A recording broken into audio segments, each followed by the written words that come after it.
हाँ काय काय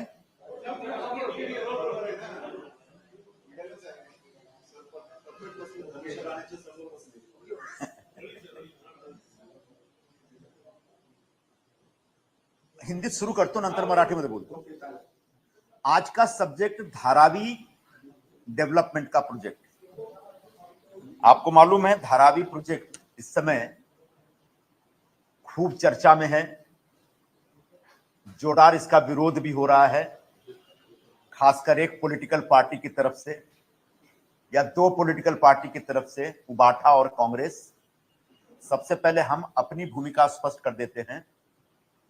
धारावी रीडेवलपमेंट के पक्ष में शिवसेना खड़ी है 100%. लेकिन हम हमेशा ये चाहेंगे कि धारावी में रहने वाले जो गरीब लोग हैं उन सबको घर मिले, उन सबको उनके हक का घर मिले. किसी का भी घर का हक का जो घर है उसको छीनने का अधिकार डेवलपर को नहीं है. अगर किसी एक व्यक्ति को भी घर नहीं मिला या नहीं लेने दिया गया तो शिवसेना शांत नहीं बैठेगी. उस डेवलपर के साथ लड़ाई लड़के धारावी के उस रहिवासी को घर जरूर दिलाएगी. दूसरा बड़ा मुद्दा है इसमें कि एसआरए में कहीं भी जो रीडेवलपमेंट का प्रोजेक्ट बनता है और जब रिहैबिलिटेशन दिया जाता है, उनका पुनर्वसन होता है, तो सिर्फ और सिर्फ पात्र रहिवासियों को घर मिलता है. धारावी की भूमिका, धारावी का प्रोजेक्ट ऐसा है जहां पर अपात्र रहिवासियों को भी घर देने का प्रस्ताव है. तो एक एक अपात्र रहिवासी को भी घर मिले उसके हक का, इसके लिए भी शिवसेना वचनबद्ध है. उबाठा के प्रमुख श्री उद्धव जी ठाकरे ने परसों बड़ा जोर से बोला है कि हम जब सरकार में आएंगे तो धारावी का यह पूरा टेंडर रद्द कर देंगे, अदानी सिटी नहीं बनने देंगे मुंबई में. सबसे पहले तो वो दोबारा सरकार में आएंगे नहीं, ये पक्का हो चुका है. दूसरा, वो जो दिसंबर 2023 और जुलाई 2024 ये 2 बार जो धारावी के प्रोजेक्ट के खिलाफ उन्होंने बोला है, उसे लेकर के हमारे पास 3 सवाल हैं और तीनों सवाल का जवाब हम उनसे मांगते हैं. पहला सवाल यह है कि जब 2019 के नवंबर महीने में ये मुख्यमंत्री बने कांग्रेस और राष्ट्रवादी कांग्रेस के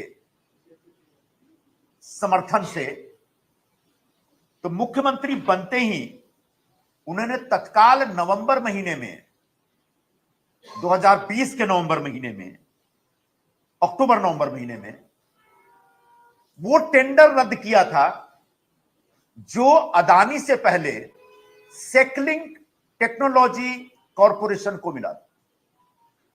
दुबई बेस्ड एक कंपनी थी जिसको जनवरी 2019 की टेंडरिंग में धारावी के रीडेवलपमेंट का पूरा प्रोजेक्ट मिला था.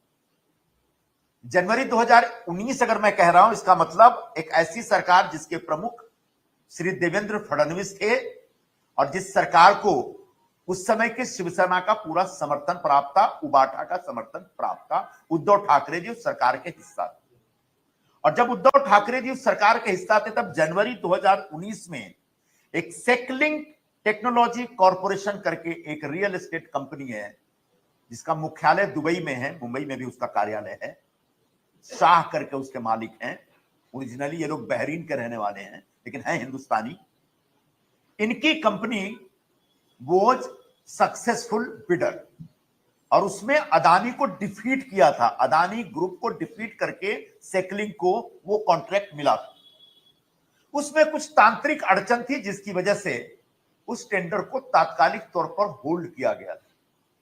लेकिन जब उद्धव ठाकरे चीफ मिनिस्टर बनते हैं तो अक्टूबर 2020 में वो टेंडर को स्क्रैप कर देते हैं, कैंसिल कर देते हैं. हमारा पहला सवाल यह है कि आपने उस टेंडर को स्क्रैप क्यों किया था, कैंसिल क्यों किया?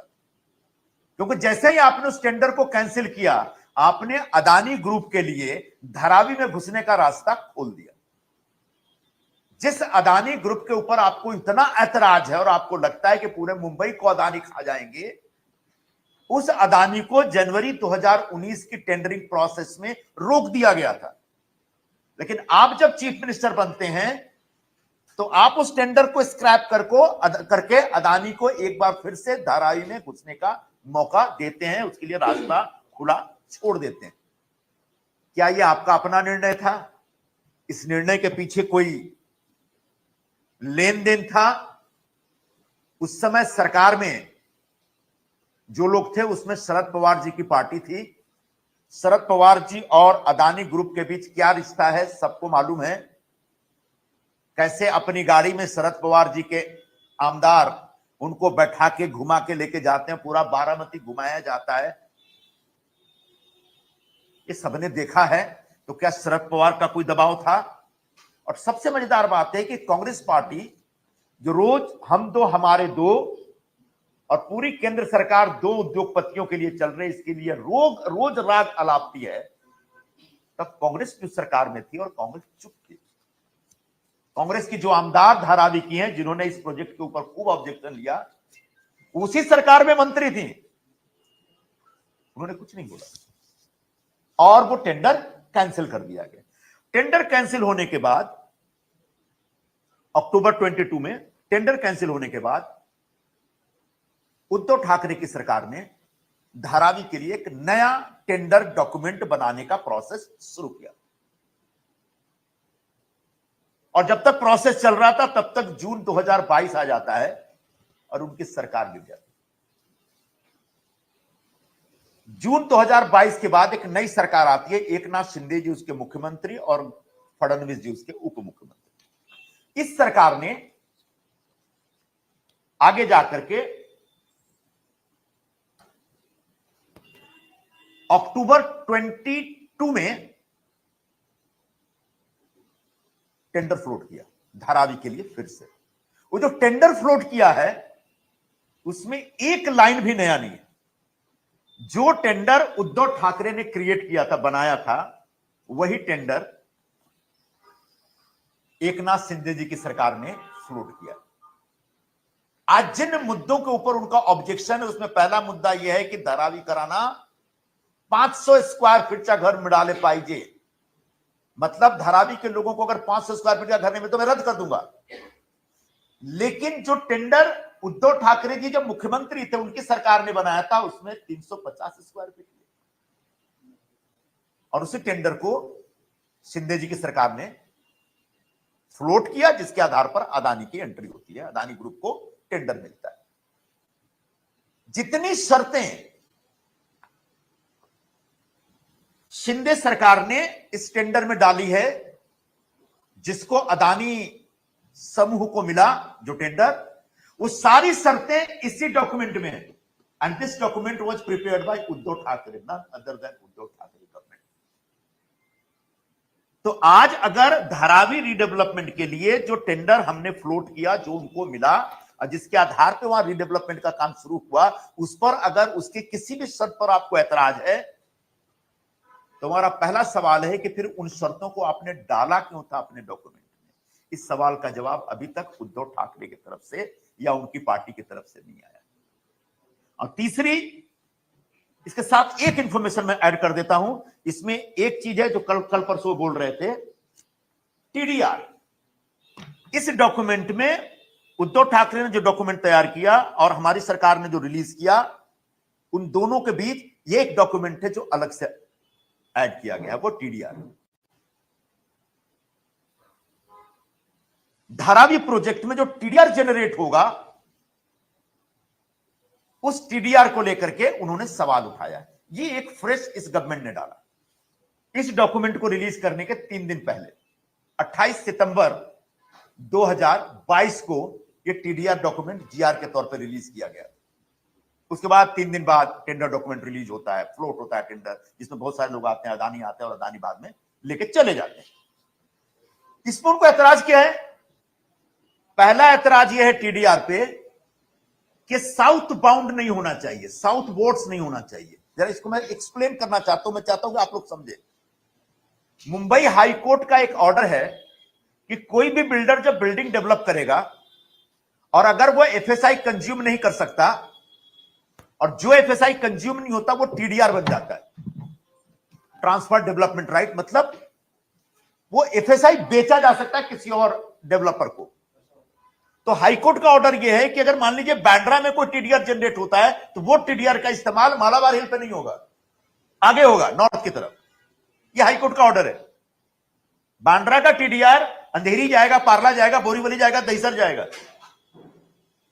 तो धारावी का भी टीडीआर उधर ही जाना चाहिए, इधर नहीं आना चाहिए। इसमें जानकारी यह है, इसमें प्रोविजन यह है कि आप साउथ बॉन्ड भी कर सकते हैं, साउथ साइड में भी कर सकते हैं। इस पर उनको ऐतराज है। मैं उनको याद दिलाना चाहूंगा कि मुंबई के लोगों को दिग्भ्रमित करने के बजाय जो सही जानकारी है वो लोगों के साथ शेयर करिए। 2018 में डीपी 2034 पास हुआ है बीएमसी में।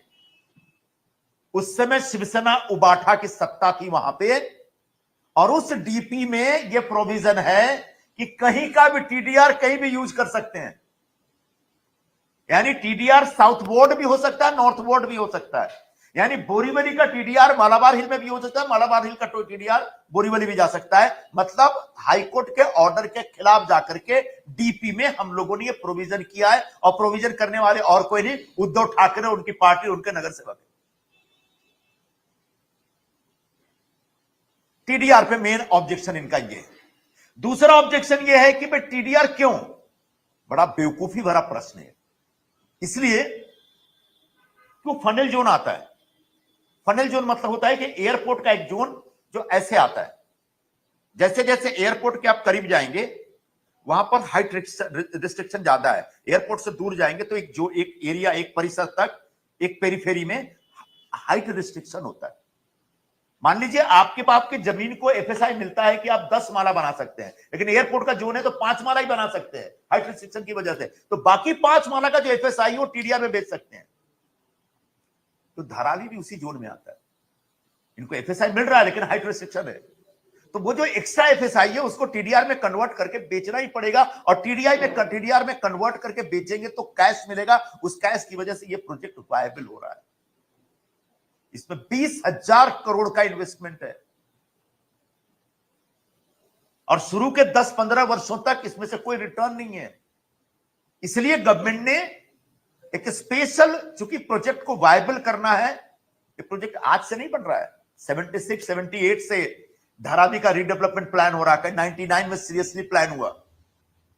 उसका पता नहीं कितने डेवलपर आए, कितनी बार डीपीआर बना, हमेशा बनता है रद्द होता है, बनता है रद्द होता है। अब कहीं जाके धारावी के रीडेवलपमेंट का जो सपना है साकार होते हुए दिख रहा है। और ऐसे में उद्धव ठाकरे जब धारावी का डेवलपमेंट का, रीडेवलपमेंट का सपना साकार होते हुए दिख रहा है, तब उसके विरोध में निकले हैं। इसलिए मैंने बिगिनिंग में एक सवाल रखा था कि दिसंबर 2023 में विरोध करते हैं, पूरा प्रोटेस्ट, एक जोरदार मोर्चा होता धारावी में। कुठल्या परिस्थितीत आम्ही धारावी अदानीकडे जाऊ देणार नाही, इस प्रकार का मरने मारने वाली बात। ये दिसंबर की बात है। दिसंबर 2023 के बाद जनवरी, फरवरी, मार्च, अप्रैल, मई, जून, 6 महीने तक शांत हैं, एक शब्द नहीं बोल रहे हैं। उद्धव ठाकरे पूरे महाराष्ट्र में घूम रहे हैं, उद्धव जी पूरे मुंबई में घूम रहे हैं, धारावी रीडेवलपमेंट के ऊपर एक शब्द नहीं बोला उन्होंने। धारावी खुद जाके क्या बोले मैंने ध्यान नहीं दिया उसका। उनके उम्मीदवार ने कितना बोला होगा मुझे नहीं मालूम, लेकिन खुद उद्धव ठाकरे दिसंबर 2023 से लेके जून 2024 तक शांत हैं, इस पूरे विषय पे चुप हैं। आज जुलाई महीने में फिर से धारावी उनको याद आती है और अदानी याद आते। क्यों? क्योंकि 3 महीने बाद असेंबली का इलेक्शन, महाराष्ट्र विधानसभा का चुनाव, तो तब लोकसभा का चुनाव था। आपने अदानी के खिलाफ एक जोरदार स्टैंड लिया, पता नहीं क्या डील की। अब विधानसभा चुनाव है, फिर आपको चंदा चाहिए, फिर आप शोर मचा रहे हैं। तो मैं धारावी के नागरिकों को आगाह करना चाहूंगा, वो आपके लिए नहीं अदानी के खिलाफ बोल रहे हैं, वो अपनी पार्टी के लिए चंदा वसूलने के लिए ठीक चुनाव के समय धारावी को मुद्दा बनाकर लोगों के सामने आ जाते। लोकसभा चुनाव से पहले आए, चंदा लिया, मैं चैलेंज कर रहा हूं, उद्धव जी ठाकरे बाला साहब जी की कसम खा के कहें, बाला साहब जी की शपथ लेके कहें कि उन्होंने अदानी से एक भी पैसा चंदा कभी नहीं लिया। शपथ लेके कहें कि आने वाले विधानसभा चुनाव में भी एक पैसा चंदा नहीं लेंगे।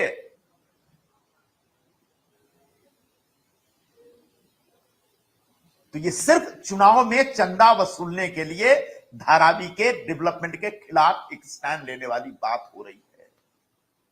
परसों के एक बयान में उन्होंने बहुत ही फैक्चुअली रॉन्ग इंफॉर्मेशन दी है कि अदानीला अजून 500 एकड़ जमीन पाइजे, ऐसा कुछ बोला ना, 500-550 एकड़ और जमीन चाहिए। अदानी को नहीं चाहिए, अदानी ग्रुप को जमीन नहीं चाहिए। वो जमीन काहे के लिए है? जो धारावी के अपात्र रहिवासी हैं, 60,000 पात्र हैं वहां पे, 60,000 घर पात्र हैं।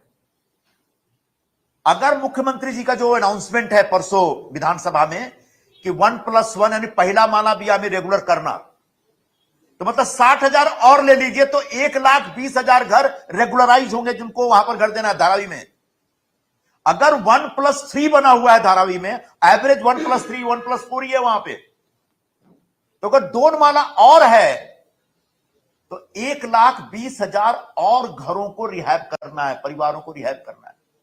यानी 1,20,000 और घर बनाना, और उसके लिए जो जमीन होगी वो अदानी ग्रुप के मालिकी का जमीन नहीं होगी, वो जमीन महाराष्ट्र सरकार की होगी, इशारे की होगी या कलेक्टर लैंड होगी, और वो जमीन हमारी होगी। उसके ऊपर घर बनाने की जिम्मेदारी अदानी ग्रुप की है।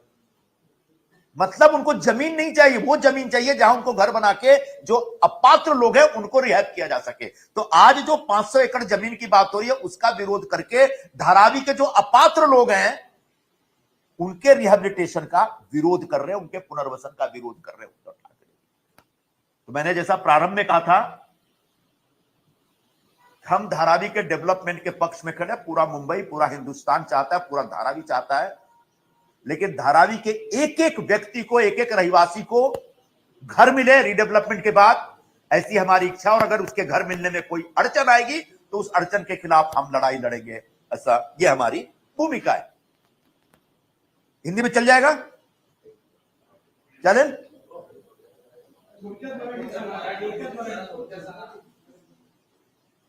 धारावीचा जो रिडेव्हलपमेंटचा प्लॅन आहे, प्रोजेक्ट आहे, त्याच्या विरोधात उद्धव ठाकरेंनी पुन्हा आवाज उठवलेला आहे। 6 महिन्या गप बसल्यानंतर 2-3 दिवसापूर्वी त्यांनी पुन्हा एकदा धारावीचा रिडेव्हलपमेंट होऊ देणार नाही असा त्यांनी घोषणा केलेली आहे। आमच्या मनात 3 प्रश्न आहे याबद्दल। पहिला, जानेवारी 2019 मध्ये जेव्हा धारावी रिडेव्हलपमेंटचा पहिला टेंडर फ्लोट झाला होता आणि त्याच्यामध्ये सेकलिंग टेक्नॉलॉजी कॉर्पोरेशन नामच्या एक प्राइवेट रियल एस्टेट डेव्हलपमेंट कंपनीला टेंडर मिळाला होता। त्यांनी अदानीला पराभूत केला होता बिडिंग प्रोसेस मध्ये।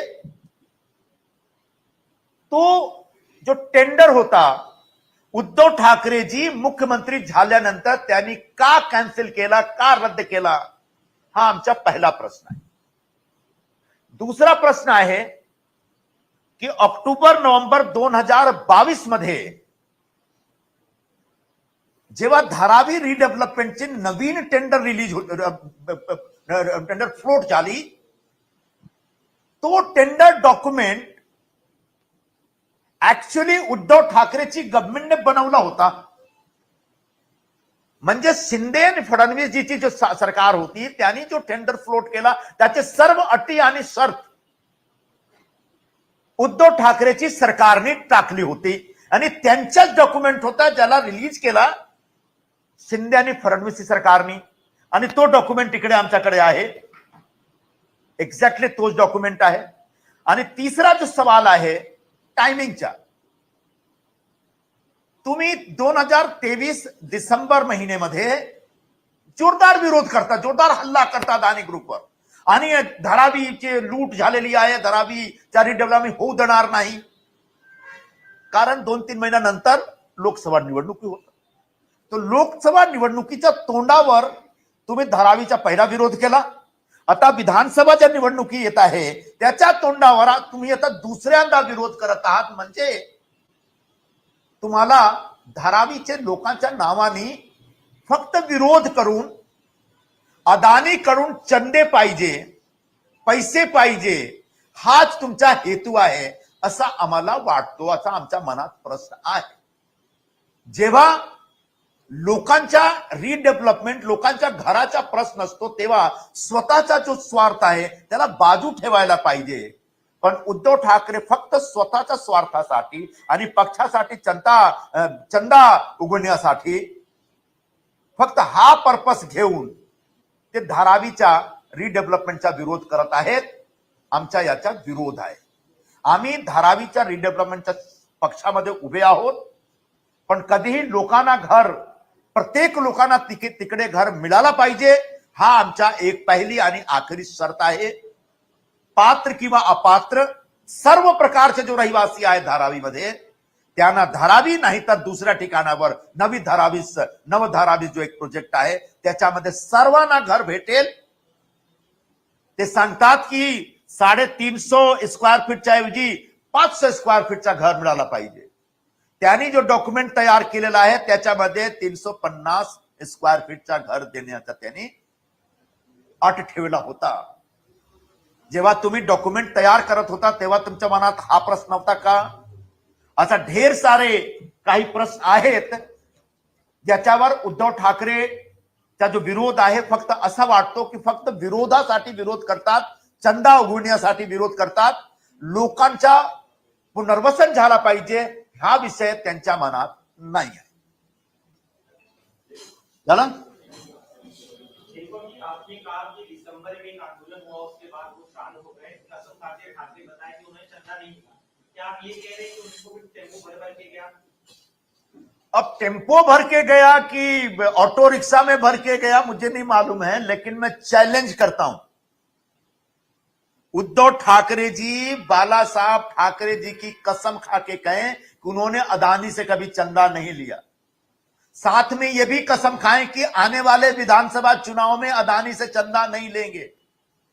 मजेदार बात यह है कि उनके जो मेन सहयोगी श्री शरद पवार जी हैं, उनके भतीजे या पोते जो भी हैं, आमदार पवार साहब नौजवान, वो उनको गाड़ी देते हैं कि भाई अदानी जी को अपनी गाड़ी में घुमाओ, और उनका सहयोगी बनकर उसी गाड़ी का टायर पंक्चर के लिए उद्धव ठाकरे निकले हैं।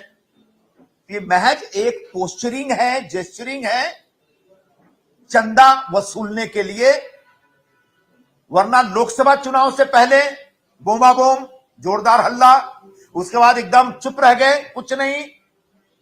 ठीक विधानसभा चुनाव जैसे ही आता है एक बार फिर से हल्ला। जाहिर सी बात है, चंदा चाहिए और कुछ नहीं।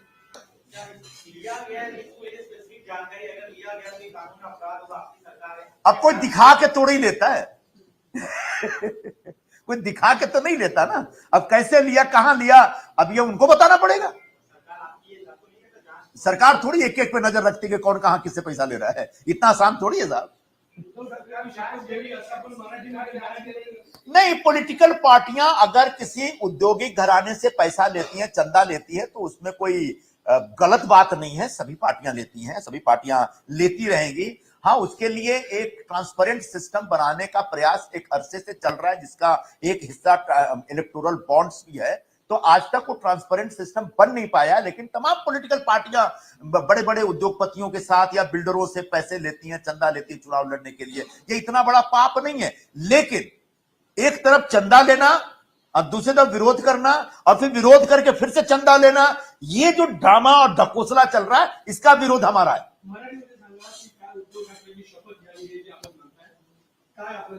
मी बोललो की डिसेंबर 2023 मध्ये त्यांनी पहिल्यांदा धारावी प्रोजेक्टच्या विरोधात बोलले होते, तेव्हा लोकसभाची निवडणुकीची एक तयारी सुरू झाली होती। त्यानंतर 6 महिन्यात ते गप्प बसले। आमच्या मनात प्रश्न आहे, का गप्प बसला तुम्ही? निवडणुकीच्या प्रचारादरम्यान पण धारावी आणि अदानी ग्रुपचे काही कधी कुठेही चर्चा नाही झाली. आता पुन्हा जुलै 2024 मध्ये तुम्ही त्या विषयावर एक जोरदार बोंबाबोंब करता, म्हणजे निवडणुकीचं घेणं देणं आहे. लोकसभा निवडणुकीच्या दरम्यान तुम्ही बोलता आणि चंदे घेता. आता विधानसभा निवडणुकी आलेल्या पुन्हा तुम्हाला चंदा पाहिजे आणि धारावीच्या जो लोकांचा डेव्हलपमेंट होत आहे त्याच्या विरोधात तुम्ही एक अदानीवर हल्ला करता. हल्ला करा. माझा असा प्रश्न आहे की तुम्ही बाळासाहेबांचा शपथ घेऊन सांगा की तुम्ही कधीही अदानी ग्रुप कडून चंदे घेतला नाही, आणि पुढेही बाळासाहेबांची शपथ घेऊन सांगा की तुम्ही अदानी ग्रुप कडून कधीही चंदा घेणार नाही.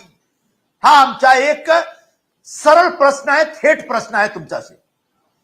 इसके अलावा कल अमित शाह जी ने कहा कि अगली सरकार महायुति की होगी. इस पर आपका क्या कहना है? अगर सरकार की स्थिति बनाने की स्थिति होती है तो सीएम कौन होगा? ये बात सही है कि अगली सरकार महायुति की ही होगी और ज्यादा ताकत के साथ आएगी. ये बात सही है.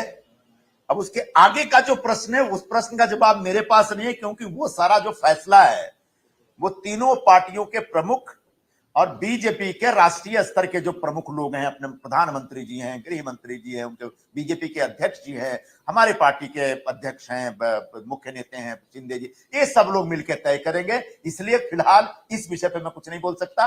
मुख्यमंत्री एकनाथराव शिंदे जी हैं, उनके नेतृत्व में आने वाला चुनाव लड़ा जाएगा महायुति की तरफ से. इसके अलावा आज के औरंगजेब फैन क्लब है महाविकास आघाड़ी, लेकिन महाविकास आघाड़ी कहते हैं कि हम लोग इस देश के फैन क्लब है, ना कि औरंगजेब. अब जिस तरीके से उद्धव ठाकरे जी ने हिंदुत्व को त्यागा और कांग्रेस और राष्ट्रवादी कांग्रेस से जुड़ करके कांग्रेस का जो पारंपरिक वोट है मुस्लिम वोटों को अपनी तरफ आकर्षित करने के लिए जिस प्रकार की भूमिका ली है, उस भूमिका को औरंगजेब फैन क्लब की भूमिका ही कही जा सकती है. इसलिए अमित शाह जी ने सही बात कही है. उद्धव ठाकरे जी हिंदुत्व त्याग चुके हैं. मुस्लिम वोटों के लिए वो उनकी पार्टी का पूरी तरह से कांग्रेसीकरण हो चुका है. इसके अलावा आज शरद पवार जी मुख्यमंत्री से मिल रहे हैं आरक्षण, ओबीसी आरक्षण के मुद्दे पर. आज ओबीसी आरक्षण को लेकर एक रैली भी निकल रही है. सरकार की क्या भूमिका है, क्योंकि तनाव आप लोग पर आरोप ये लगा कि ओबीसी वर्सेस मराठा कर रहे हैं सरकार. देखिए, हमारी सरकार की भूमिका स्पष्ट है कि मराठा समाज को आरक्षण मिलना ही चाहिए. अब ये आरक्षण कैसे मिले, यह एक व्यक्ति या एक सरकार और एक पार्टी नहीं तय करेगी. महाराष्ट्र के सभी पॉलिटिकल पार्टियों के नेताओं को बैठ करके जरांगे पाटिल जी जिस प्रकार की भूमिका ले रहे हैं, उनकी भूमिका को सामने रखते हुए एक ऐसी व्यवस्था तैयार करें जिसमें मराठा समाज को भी आरक्षण मिले और ओबीसी समाज के आरक्षण को भी धक्का न लगे. अब इस सब पूरी प्रक्रिया में, जैसा छगन भुजबल जी ने एक दिन कहा था, शरद पवार ऑलमोस्ट 50 साल से महाराष्ट्र की राजनीति कर रहे हैं. महाराष्ट्र के राजकारण को उनसे बेहतर कोई नहीं समझता है. ऐसे में कहीं ना कहीं उनको दूर से तमाशा देखने के बजाय इस पूरे प्रकरण में उतरना चाहिए और पार्टी मीटिंग में बैठ करके शरद पवार जी हो या उबाठा हो या कांग्रेस हो, अपनी भूमिका स्पष्ट करे कि मराठा समाज को आरक्षण कैसे मिलना चाहिए. उनका जो सुझाव होगा, अगर वो जरांगे पाटिल जी को मान्य होगा तो निश्चित तौर पर हमारी सरकार उसको स्वीकार करेगी. उद्धव ठाकरे साहब अगर स्मॉल स्केल इंडस्ट्रीज हालांकि दिखाना चाहते हैं तो आपको इतराज नहीं, तो हम कहां बोल रहे हैं कि वहां के स्मॉल स्केल इंडस्ट्री को बर्बाद कर देना है. भाई, जब धारावी का रीडेवलपमेंट होगा तो सिर्फ घर नहीं है ना वहां पे, वहां पर बड़े पैमाने पर स्मॉल स्केल इंडस्ट्रीज हैं और उस स्मॉल स्केल इंडस्ट्री के अलावे आधार पर जो इंटीग्रेटेड डेवलपमेंट प्लान है, उस इंटीग्रेटेड डेवलपमेंट प्लान में उन उद्योग धंधों को भी सुरक्षित रखा जाएगा. ऐसा इंतजाम टेंडर डॉक्यूमेंट में है. वो वहां के स्मॉल स्केल इंडस्ट्री के लोगों को बचा नहीं रहे हैं, उनको बरगला रहे हैं, उनको बहका रहे हैं, क्योंकि उनको अदानी ग्रुप से फिर चंदा चाहिए. चंदा मिल जाएगा फिर चुप हो जाएंगे. इसलिए हम कोई उन जो गरीब छोटे छोटे जो कपड़े के धंधे से जुड़े हैं, बर्तन के धंधे से जुड़े हैं, मिट्टी के धंधे से जुड़े हुए, लेदर के धंधे से जुड़े हुए हैं, उन सबका धंधा सुरक्षित रहना चाहिए. उन सबका धंधा चलाने के लिए जो परिसर है वो परिसर बना के देना चाहिए और इसकी व्यवस्था यहां पर है.